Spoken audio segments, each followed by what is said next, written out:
ఆత్మబంధువులందరికీ నా యొక్క ఆత్మ ప్రణామములు. మాస్టర్స్, నేను మీ లలిత.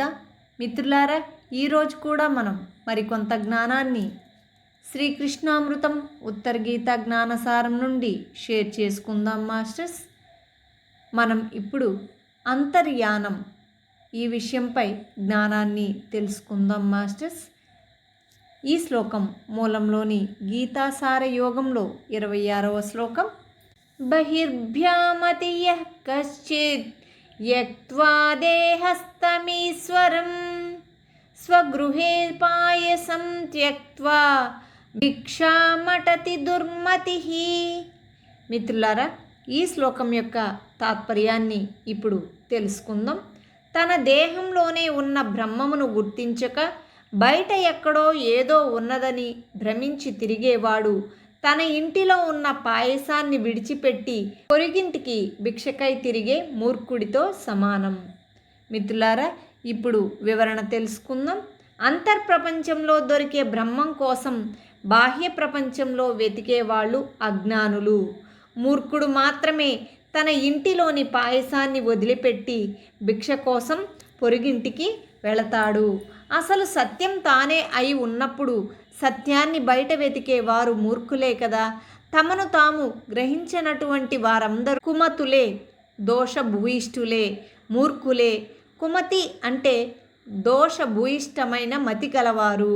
ప్రపంచం నిండా కుమతులు ఉన్నారు కనుక నీ లోపలికి నువ్వు ప్రయాణం చెయ్యి నాయనా అంటున్నారు శ్రీకృష్ణ పరమాత్మ. మిత్రులారా, ఈ శ్లోకానికి తత్సంబంధమైన భగవద్గీత శ్లోకాన్ని ఇప్పుడు మనం షేర్ చేసుకుందాం. మాస్టర్స్, ఈ శ్లోకం 5వ అధ్యాయంలోని 16వ శ్లోకం. జ్ఞానేన తు తదజ్ఞానం యేషాం నాసితమాత్మనః తేషామాదిత్యవజ్ఞానం ప్రకాశయతి తత్పరం. మిత్రులారా, ఇప్పుడు తాత్పర్యాన్ని తెలుసుకుందాం.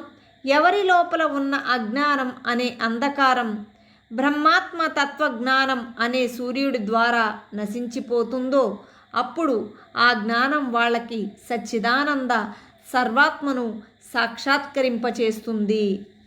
మిత్రులారా, ఇప్పుడు మరొక శ్లోకాన్ని మనం తెలుసుకుందాం. విగ్రహారాధన ఖండన, ఈ యొక్క అంశంపై ఇప్పుడు జ్ఞానాన్ని షేర్ చేసుకుందాం. మాస్టర్స్, ఈ శ్లోకం మూలంలోని తుర్య జ్ఞాన యోగంలో 3వ శ్లోకం. తీర్థాని తోయ రూపాణి దేవాన్ పాషాణ మృణ్మయాన్ యోగినో న ప్రపద్యంతే ఆత్మధ్యాన పరాయణాః. మిత్రులారా, ఈ శ్లోకం యొక్క తాత్పర్యాన్ని ఇప్పుడు షేర్ చేసుకుందాం. ఆత్మజ్ఞానం పట్ల ఆసక్తి కలిగిన యోగులు నీటి రూపంలో ఉన్న తీర్థాలను, రాళ్లతోనూ మట్టితోనూ చేయబడిన విగ్రహారూప దైవాలను సేవించరు. మాస్టర్స్, ఇప్పుడు వివరణ తెలుసుకుందాం. భగవంతుని కోరే వారికి ప్రారంభ దశలో మనస్సు నిలకడగా ఉండదు కనుక ఏకాగ్రత కోసం మట్టితోనూ, రాళ్లతోనూ, చెక్కలతోనూ చేయబడిన విగ్రహరూప దైవాలను బాహ్యంగా కల్పించారు. సాధనలో ముందుకు సాగే కొద్దీ బాహ్య ఆరాధనా పద్ధతుల నుంచి బయటపడి అంతర్ముఖ సాధనా పద్ధతి అయిన ధ్యాన మార్గంలోకి రావలసిందే. అందుకే పురాణాలలోనే విగ్రహారాధన గురించి అధమా ప్రతిమ పూజ అని చెప్పబడింది. చాణక్యుడు కూడా తన నీతి సారంలో ప్రతిమా అల్పబుద్ధీనాం అంటే అల్పబుద్ధులకే ప్రతిమా పూజలు అని, మూర్తి పూజ అపండితుల కొరకే అని తెలిపాడు. కాబట్టి ఆత్మజ్ఞాన పరాయణులు అజ్ఞానులలాగా తీర్థాలు తిరుగుతూ మానవ కల్పితాలు, జడ స్వరూపాలు అయిన దేవీ దేవతా విగ్రహాలను పూజిస్తూ కాలాన్ని వృధా చేసుకోక ఉత్తమమైన ధ్యాన సాధనతో ఆ పరబ్రహ్మను తెలుసుకోవాలి.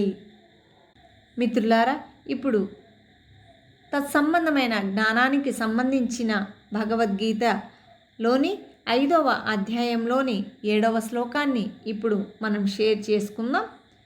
యోగయుక్తో విశుద్ధాత్మా విజితాత్మా జితేంద్రియః సర్వభూతాత్మా భూతాత్మా కుర్వన్నపి న లిప్యతే. మిత్రులారా, ఈ శ్లోకం యొక్క తాత్పర్యాన్ని ఇప్పుడు షేర్ చేసుకుందాం. ఆత్మజ్ఞానం పట్ల ఆసక్తి కలిగిన యోగులు మనస్సును ఇంద్రియాలను అదుపులో ఉంచుకొని అంతఃకరణ శుద్ధి కలిగి సర్వ ప్రాణుల యొక్క ఆత్మ అయిన సర్వాత్మయే తన ఆత్మగా కూడా ఉంది అని గ్రహించి బాహ్యంగా ఏం చేస్తున్నా కానీ వేటిలోనూ తగులుకొని ఉండరు. మిత్రులారా, మనం ఈరోజు కూడా అత్యద్భుతమైన జ్ఞానాన్ని షేర్ చేసుకున్నాం కదా మాస్టర్స్. మరి ఈ జ్ఞానాన్ని అందరికీ షేర్ చేద్దాం మాస్టర్స్. ఎందుకంటే మనం ఏదైతే జ్ఞానాన్ని తెలుసుకొని మన జీవితాలను మనం మార్చుకుంటున్నామో లేదా మార్చుకోవడానికి సాధన చేస్తున్నామో ఆ యొక్క ప్రయత్నం అందరికీ తెలిసినట్లయితే వారి వారి జీవితాలను కూడా వారు మార్చుకోవడానికి అవకాశం ఎంతైనా ఉంటుంది కదా మాస్టర్స్. తద్వారా మన కర్మ ఎంత గొప్పదిగా ఉందో అంత గొప్పటి జ్ఞానాన్ని కూడా మనం తిరిగి పొందగలుగుతాం మాస్టర్స్. మిత్రులారా, మరిన్ని వీడియో నోటిఫికేషన్స్ కోసం ఈ ఛానల్ని సబ్స్క్రైబ్ చేయండి, లైక్ చేయండి, షేర్ చేయండి. Thank you very much.